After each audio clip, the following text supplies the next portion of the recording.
আমার বিয়ের 5 বছর হলো, কোনো বাচ্চা কাচ্চা এলো না। আমার বাবা খুব শখ করেই একই পরিবারে 2 ভাইয়ের সাথে 2 বোনের বিয়ে দিয়েছিল। আমার বিয়ের 3 বছরের মাথায় আমার ছোট দেওরের সঙ্গে আমার বোনের বিয়ে হয়। শাশুড়ি মা আমাকে প্রথম প্রথম ভালোবাসলেও বাচ্চা কাচ্চা না হওয়ায় এখন উনি সবসময় আমার উপরে রেগেই থাকেন। বাধ্য হয়েই স্বামীকে নিয়ে হাসপাতালে গেলাম টেস্ট করাতে। রিপোর্ট এলো আমি বন্ধ্যা, আমার কখনো বাচ্চা হবে না।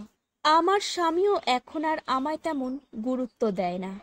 রিপোর্টের কথা জানার পর আমার শাশুড়ি মা আমায় বললেন, আমার বড় ছেলেকে আবার বিয়ে দেব। সংসারে তো একটা আলোর প্রয়োজন আছে, তুমি থাকতে পারো এই বাড়িতে, সমস্যা নেই। আমি জানি আমার স্বামীও তাই চায়, তাই মেনে নিলাম। বিয়েটা হয়ে গেল। এখন আমার স্বামীও নতুন বউকে নিয়ে ব্যস্ত। আমি একটা ছোট জব করতে লাগলাম নিজের জন্য।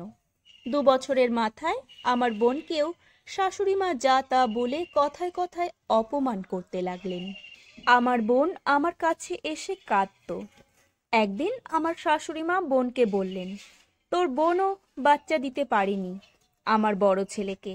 আমার শাশুড়ি মার এই কথা আমার গায়ে জ্বালা ধরানোর জন্য যথেষ্ট ছিল।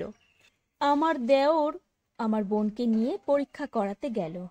রিপোর্টে এলো আমার ছোট দেওর কোনোদিনও বাবা হতে পারবে না। হয়তো ভাগ্যের চাকা এভাবেই ঘুরে যায়। আমার শাশুড়ি মাকে ওই দিন বলতে শুনেছিলাম, দেখো মা, তুমি তো মেয়ে মানুষ, আমার ছেলে তো তোমায় ভালোবেসে বিয়ে করেছিল, তাই না?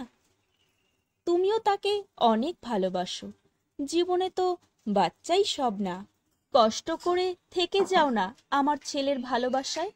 সে তোমায় আগলে রাখতে চায়। তুমি ছেড়ে গেলে সে ভেঙে পড়বে। আমার বোন আমার দিকে তাকিয়ে একটা মুচকি হেসে আমার শাশুড়ি মার হাত ছেড়ে দিয়ে বলল, মা, একদিন আমার বোনকে আপনি বলেছিলেন, মেয়েদের জীবনে বাচ্চাই সব, মা না হলে তাদের জীবনের কোনো মূল্য নেই। আমার বোনের ভালোবাসার মানুষটাকে আপনি অন্যের হাতে তুলে দিয়েছিলেন। তখন কোথায় ছিল আপনার এই ন্যায় কথা?